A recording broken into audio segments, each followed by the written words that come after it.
America से 5 महीने की जंग, सख्त सैंक्शंस, ऑयल एक्सपोर्ट्स पर प्रेशर, फिर भी ईरान की इकोनॉमी अब तक कोलैप्स क्यों नहीं हुई?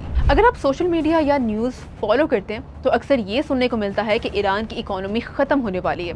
लेकिन हकीकत ये है कि तमाम मुश्किलात के बावजूद ईरान की इकोनॉमी अब तक खड़ी हुई है। सवाल ये है, आखिर कैसे? सबसे पहली वजह यह है कि ईरान ने सिर्फ ऑयल पर डिपेंड रहना कब का छोड़ दिया था। पिछले कई डेकेड से अमेरिका और वेस्टर्न सैंक्शंस का सामना करते करते ईरान ने अपनी इकोनॉमी को डाइवर्सिफाई कर दिया। आज सिर्फ ऑयल ही नहीं बल्कि एग्रीकल्चर, मैन्युफैक्चरिंग और सर्विसेज भी इकोनॉमी का हिस्सा हैं। इसका मतलब ये है कि अगर ऑयल एक्सपोर्ट्स पर प्रेशर आए तब भी मुल्क की इकोनॉमी एकदम से नहीं रुकती। दूसरी वजह है शेडो इकोनॉमी। ईरान सैंक्शंस के बावजूद मुख्तलिफ तरीकों से ऑयल बेचता रहता है। Secret oil shipments, cross border trade, maritime networks और इनफॉर्मल बिजनेसेस की वजह से गवर्नमेंट के पास कुछ ना कुछ रेवेन्यू आता रहता है। यानी रेस्ट्रिक्शंस के बावजूद पैसा बिल्कुल बंद नहीं होता, लेकिन इसका मतलब ये बिल्कुल भी नहीं कि सब कुछ ठीक चल रहा है।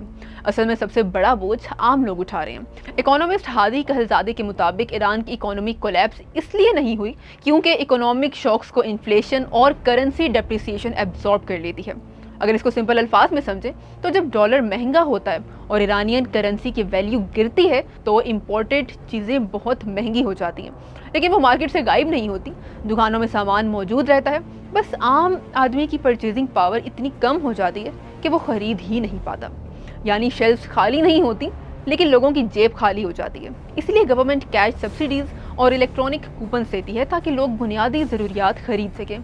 ये मदद बहुत लिमिटेड होती है लेकिन सिस्टम को चलाए रखती है। वॉर ने भी ईरान को काफ़ी नुकसान पहुंचाया।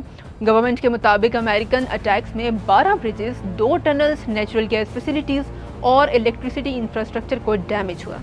इस वजह से पावर शॉर्टेजेस बढ़ गई।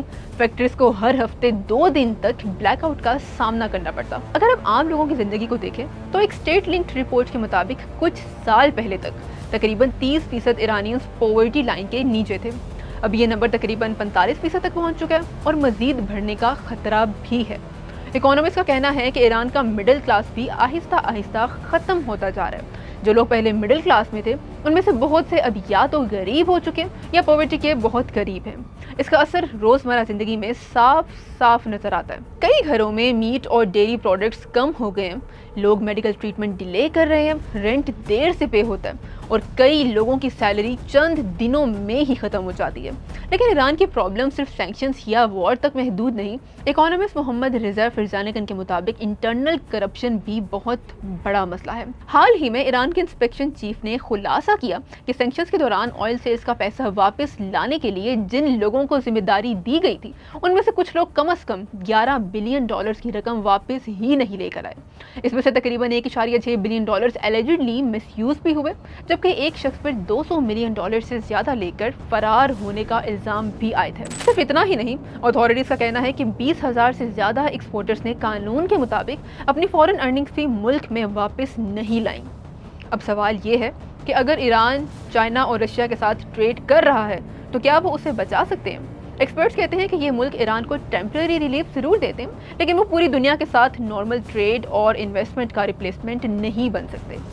इसीलिए इकोनॉमिस्ट का मानना है कि ईरान की इकोनॉमी सर्वाइव तो कर सकती है, लेकिन असली रिकवरी तभी मुमकिन होगी जब जियोपॉलिटिकल टेंशन्स कम होंगे, सैंक्शंस में नरमी आएगी और डिप्लोमेसी के जरिए इंटरनेशनल रिलेशंस बेहतर होंगे। तो मुख्तसर बात अब ये है कि ईरान की इकोनॉमी कोलैप्स इसलिए नहीं हुई क्योंकि उसने सालों में सैंक्शंस के साथ जीना सीख लिया है। Domestic industries, hidden oil trade, government subsidies और इनफॉर्मल इकोनॉमी ने सिस्टम को जिंदा रखा हुआ है। इसीलिए लेकिन इस सर्वाइवल की सबसे बड़ी कीमत जो आज अदा कर रहा है वो आम ईरानियन अवाम है। मज़ीद ऐसी वीडियोज़ के लिए फॉलो करें हमारा YouTube channel loves media official.